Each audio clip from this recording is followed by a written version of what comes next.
अस्सलाम वालेकुम। SMTV global के साथ मैं हूं आमना अनफाल। सबसे पहले न्यूज़ हेडलाइंस।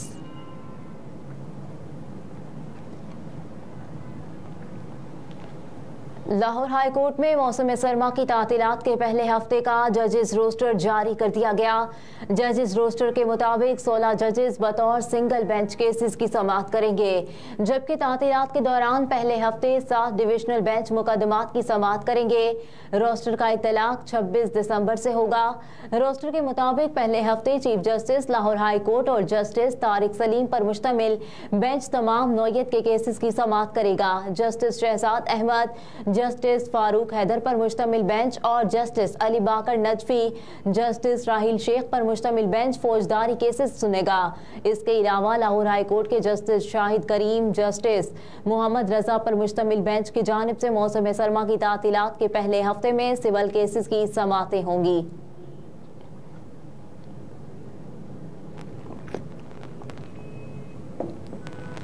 अदालत की हसन नियाजी से कागजात नामजदगी पर दस्तखत कराने की हिदायत। जस्टिस अली बाकर नजफी ने हसन नियाजी की वालिदा की दरख्वास्त पर 4 सफ़ात पर मुश्तमिल तहरीरी फैसला जारी कर दिया। लाहौर हाई कोर्ट ने तहरीरी फैसले में कहा कि हसन नियाजी इस वक्त जिना हाउस हमला केस में हिरासत में है। दरख्वास्त गुजार के मुताबिक हसन नियाजी इलेक्शन में हिस्सा लेना चाहते हैं, लेकिन कागजात नामजदगी पर दस्तखत की इजाज़त नहीं दी जा रही। तहरीरी फैसले में कहा गया कि दरख्वास्त गुजार ने ये नहीं बताया कि हसन खान किस हल्के से इलेक्शन लड़ना चाहते हैं। सरकारी वकील ने एतराफ़ किया कि हसन नियाजी सजा याफ्ता नहीं है, वो इलेक्शन में हिस्सा ले सकते हैं। लाहौर हाई कोर्ट ने कहा कि डिप्टी अटॉर्नी जनरल ने आर्मी एक्ट की कोई ऐसी शिक नहीं बताई जिसके तहत ज़ेरे ट्रायल मुल्जिम इलेक्शन में हिस्सा ना ले सके। इस बात को यकीनी बनाया जाए कि हसन नियाजी इलेक्शन में हिस्सा लेने के लिए कागजात पर दस्तखत करना चाहें तो इजाज़त दी जाए।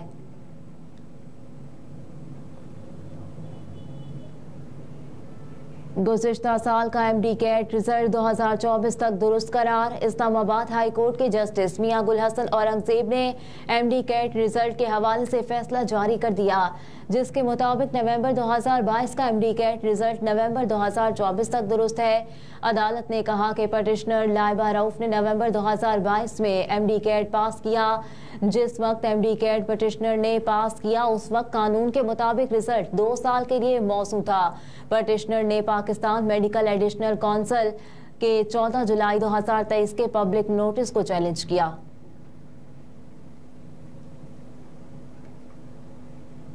बैरून मुल्क नए पाकिस्तानी सफीरों की तैनाती की मंजूरी। ज़राए के मुताबिक निगरान वज़ीर ख़ारजा जलील अब्बास जलाली की सिफारिश पर कुल 18 ममालिक में नए पाकिस्तानी सफीरों की तैनाती की मंजूरी दी गई है।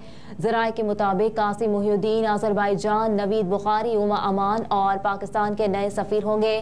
कामरान अख्तर ऑस्ट्रिया, रुखसाना अफजाल थाईलैंड, जाहिद रजा मॉरिशस, ज़हूर अहमद स्पेन में पाकिस्तान के नए सफ़ीर के तौर पर फ़राइज़ अंजाम देंगे। फैसल अजीज़ न्यूजीलैंड, एहसन वगन तुर्कमेनिस्तान, राबिया शफीक सिंगापुर में पाकिस्तान की नई सफ़ीर होंगी। Murad Ashraf Janjua Brazil, Arshad Khan Pathan Romania, Imran Haider Myanmar में पाकिस्तान के नए सफ़ीर तैनात कर दिए गए।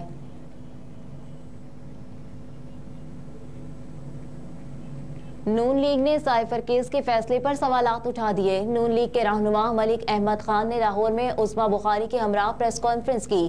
कहा कि हम अदालतों का एहतराम करते हैं, लेकिन अदालती फैसला सिर्फ जमानत तक रहता है, तब भी सवाल उठता है।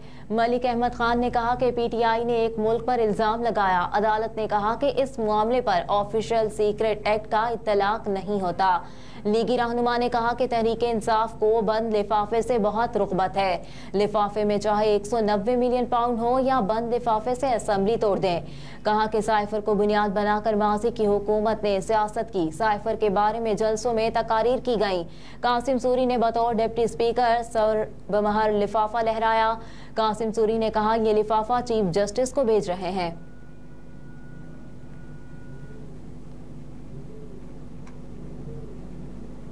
धाबेजी पर बिजली का ब्रेकडाउन, कराची को पानी फराहम करने वाली लाइन मुतासिर। वाटर कॉरपोरेशन का कहना है कि 72 इंच कतर की पाइपलाइन नंबर 5 बैक प्रेशर के बायस फटी। पाइपलाइन फटने से पंप हाउस बंद हो गए।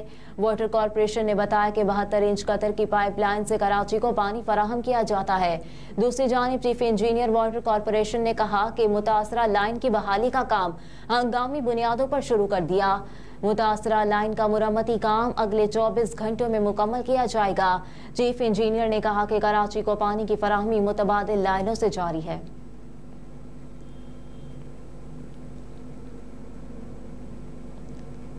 बिजली सार्फिन के लिए भारी तरीन साल 2023 बिजली के सार्फिन के लिए भारी तरीन साल रहा। बिजली के निर्खों में बड़ा इजाफी महंगाई बढ़ने का सबब भी बन गया।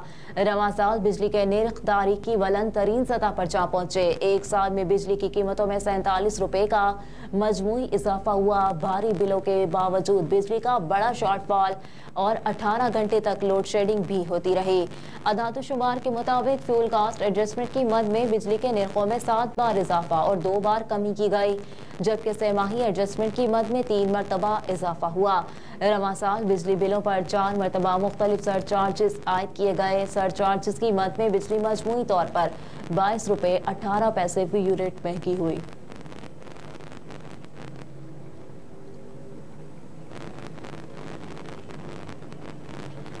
कौमी टीम को एक और धचका, नोमान अली भी ऑस्ट्रेलिया के खिलाफ टेस्ट सीरीज से बाहर। नोमान अली का अपेंडिक्स की तशखीस के बाद ऑपरेशन किया गया।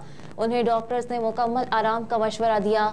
ज़राए के मुताबिक नोमान अली ऑस्ट्रेलिया के खिलाफ बाकी दोनों टेस्ट भी नहीं खेल सकेंगे। Fast bowler Khurram Shahzad injury के बायस पहले ही सीरीज से बाहर हो गए हैं।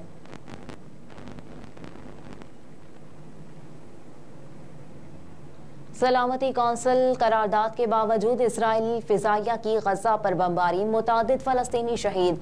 आलमी मीडिया के मुताबिक गजा पर इसराइली बर्बरियत थम ना सकी। इसराइली फजाइया ने अल उदे अस्पताल को जाने वाले रास्ते पर बमबारी की, जिससे मुतादिद फलस्तीनी शहीद हो गए। सड़क पर निशाने बनने वाले फलस्तीनियों की लाशें बिखरी पड़ी हैं। बमबारी से इंडोनेशिया अस्पताल का बड़ा हिस्सा तबाह हो गया, जिससे शहादतों का खदशा है। इसराइली फौज ने जबालिया कैंप पर तबाहकुन बमबारी की, जिसके नतीजे में 16 से जायद फलस्तीनी शहीद हो गए, जबकि दर्जनों जख्मी हैं। जबालिया में फलस्तीनी वजारत सेहत के जनरल डायरेक्टर के घर पर हमले में बेटी शहीद, जबकि मुनीर अल बरूश जख्मी हो गए। उधर तर्जुमान इसराइली फौज ने कहा कि हमास बगैर किसी शर्त के इसराइली यरगमालियों को रिहा करे।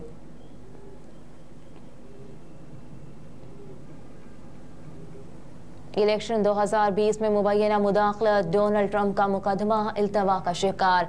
मीडिया रिपोर्ट्स के मुताबिक स्पेशल कौंसल जैक स्मिथ ने सुप्रीम कोर्ट से दरख्वास्त की थी कि वो फेडरल कोर्ट ऑफ अपील्स को नजरअंदाज करते रहे, इस्तिस्ना से मुतालिक मुकदमे की तरजीही बुनियाद पर निपटाने। ताहम अमरीका की आला तरीन अदालत ने यह दरख्वास्त बगैर वजह बताए मुस्तरद कर दी।